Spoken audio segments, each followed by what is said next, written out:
లేఖ తప్పని చెప్పానండి. కేంద్ర ప్రభుత్వం రాసినటువంటి లేఖ తప్పని చెప్పానండి. ఇవాళ గంట సేపు మాట్లాడారు కదా, స్ట్రైట్ క్వశ్చన్ అడుగుతా ఉన్నాను నేను.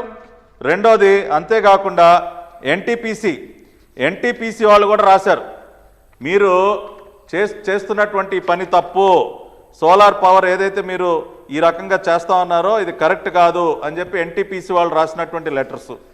అంతేకాకుండా మీరు ఇన్ జనరల్ మనం చూసినట్లయితే solar feed in tariff scenario state wise అనేక రిపోర్ట్స్ మనం పరిశీలించినట్లయితే చాలా రాష్ట్రాలు, ఇందాక నేను చదివినట్టుగా మీరు చూస్తే ఉదాహరణకి కర్ణాటక 2016-17లో ₹6.51కి ఒప్పందం చేసుకుంది, తమిళనాడు ₹5.10 చేసుకుంది, గుజరాత్ ₹6.30 చేసుకుంది. ఇవన్నీ అంటే పబ్లిక్ డొమైన్ లో ఉన్నాయి సార్. పట్టాభి గారు అంటే తెలివిగా ఆయన మీద వచ్చిన స్కామ్ ఆరోపణల్ని 1750 కోట్ల రూపాయల ముడుపుల ఆరోపణల్ని సైట్ ట్రాక్ చేయడానికి గత ప్రభుత్వాలు ఎంతకు తీసుకున్నాయి ఎంత కొన్నాయనే ఒక ట్రాప్ ఏమన్నా వేసాడా మన మీద? అసలు దాని గురించి మాట్లాడే, దాని గురించి అడిగితే అట్లా తోసేస్తాడు దాన్ని. అక్కడ ఒక మాట అయితే మరీ దారుణంగా అమెరికాలో పెట్టిన కేసు గురించి నాకు తెలియదు అన్నాడు. ఇవాళ దేశ ప్రజలు మొత్తం దాని గురించి మాట్లాడుకుంటుంటే అమెరికాలో పెట్టిన కేసు గురించి నాకు తెలియదని మాట్లాడతాడు. బైడెను ట్రంప్తో పోలుస్తాడు. ఏముంది, ఎవరి పేరని చెప్పేయచ్చు. ఇది బాధ్యత గల ఒక మాజీ ముఖ్యమంత్రి చెప్పాల్సిన మాటలా? ఇలాగే ఆర్గ్యూ చేసుకుంటాడా రేపు కోర్టులో వెళ్ళి అక్కడ? అబ్సల్యూట్లీ. మీరు అసలు తెలియదంటాం అనేది అత్యంత హాస్యాస్పదం. 53 పేజీలట చార్జ్ షీట్ అంతా కూడా వాళ్ళ పబ్లిక్ డొమైన్లో ఉంటే తెలియకపోవటం ఏంటండి? ఇక్కడ ఇంకొక విషయం సార్, ఇంకొక పాయింట్ చెప్పాలి.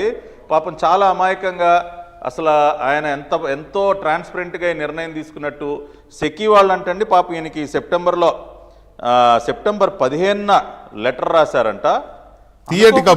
సెప్టెంబర్ 16 క్యాబినెట్ ఉందంట. సెప్టెంబర్ 15న తీయటి కబురు ఈయనకి అందించారంట. అనుకోకుండా సెప్టెంబర్ 16న క్యాబినెట్ మీటింగ్ ఉండటం వల్ల ఇమ్మీడియట్గా టేబుల్ ఐటమ్ కింద పెట్టేయమన్నారంట. పెట్టేసిన తర్వాత ఆ క్యాబినెట్ మీటింగ్లో అంట సుదీర్ఘంగా చర్చించారంట. అసలు ఈ మాట చూడండి, సుదీర్ఘంగా. అసలు జగన్మోహన్ రెడ్డి డిక్షనరీలో క్యాబినెట్లో ఏదైనా అంశం పైన సుదీర్ఘంగా చర్చించే పరిస్థితి ఉందా? ఏదైనా గంట సేపులో అవుట్ కదా. క్యాబినెట్ మీటింగ్ అంతా గంట వెళ్ళటం. ఇదిగో మొన్న బాలినేని చెప్తా ఉన్నారు కదా, అర్ధరాత్రి పూట నాకు ఫైల్ పంపించి సంతకం పెట్టమంటే నేను కంగారు పడిపోయానని చెప్పి. క్యాబినెట్లో కూడా అంతే మీ పరిస్థితి కదా. ఊపండి, గంగిరెద్దులాగా తల ఊపండి, ఊపారా ఇంక పోండి, కాఫీ తాగుతారా తాగి పోండి. కొన్ని విషయాలైతే మంత్రివర్గ సహచరులకు మెయిల్స్ పంపి మెయిల్ యాక్సెప్టెన్సీ తీసుకున్నారు కదా కొన్ని జీవోల విషయంలో, కొన్ని వీటిలో.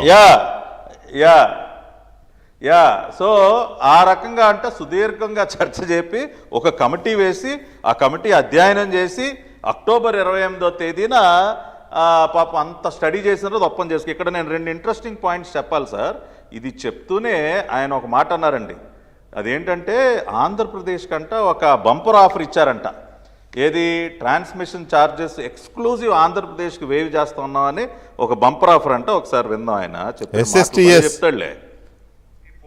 Interstate transmission charges waiver as a special incentive కేంద్ర ప్రభుత్వం ఆంధ్ర రాష్ట్రానికి ఇస్తా ఉన్న ఒక గొప్ప స్పెషల్ ఇన్సెంటివ్. Take away. ఈ 3 టేక్ అవే పాయింట్స్ ఆయన లాంగ్వేజ్ లో టేక్ అవే. అది ఇప్పుడు టేక్ అవేనే. 1750 కోట్ల టేక్ అవే లేదు కదా. కాదు, ఇక్కడ ఏం చెప్తున్నాడండి? యాజ్ ఎ స్పెషల్ ఇన్సెంటివ్ ఆంధ్రప్రదేశ్కి ట్రాన్స్మిషన్ ఛార్జెస్ వేవర్ ఇచ్చారు. అందుకని నేను అసలు చాలా ఎక్సైట్ అయిపోయాను. నేను అబ్బా ఇంత గొప్ప ఆఫర్ నేను ఎలా మిస్ అవ్వాలని చెప్పి అందుకని ఎమ్మటే ఒప్పేసుకున్నానని చెప్పాడు. ఏమండి, ఇదిగోండి government of India ministry of power November 23, 2021. ఇది కూడా గూగుల్ కొడితే వచ్చేస్తుందండి. ఇదేమి నేనేం పెద్ద కష్టపడేం సంపాదించలే లేక. మీరు ఎవరైనా చూడండి.